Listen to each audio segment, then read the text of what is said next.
ইবলিসের চক্রান্ত দুর্বল, নারীর চক্রান্ত ইবলিসের ষড়যন্ত্রের চাইতে কোটি গুণ বেশি শক্তিশালী, ভয়ঙ্কর নারীর চক্রান্ত।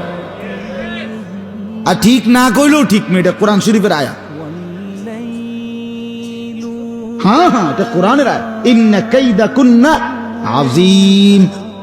কোন বেড়ি যখন সিদ্ধান্ত নেয় তুই বেড়া কেমনে তোর বাপের লগে মাল লগে ভাই বেড়াদর লইয়া থাকবি আমি দেখুম, এই শেষ। কথা বোঝেন নাই আপনি?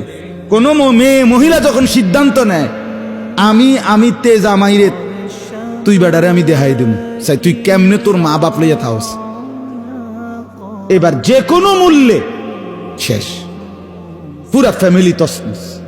নারী যখন হিংসুটে হয়, নারী যখন ঝগড়াটে হয়, নারী যখন নিকৃষ্ট হয়, চরিত্রহীন হয়, বিশ্বাস করেন এটা পুরা সমাজ নষ্ট করে, পুরা ঘর শেষ করে।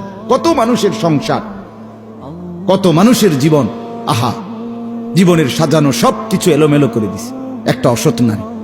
26 বছর বিদেশ করছে, 16 বছর বিদেশ করছে, 18 বছর বিদেশ করছে, বেচারা রক্ত পানি করে ঘাম ঝরাইছে, তার কলজাটা জাগাত নাই, বুকটা মাটিতে লাগিয়া গেছে টাকাগুলো মিলাইতে গিয়া। প্রখর রৌদ্রের মধ্যে বিদেশের জমিনে কষ্ট করে টাকা কামাই করছে। কিন্তু অসৎ নারী যদি হয়ে বিবি, তাইলে আয়সা দেখবে 18 বছর পরে কিচ্ছু নেই, 20 বছর পরে কিচ্ছু নেই।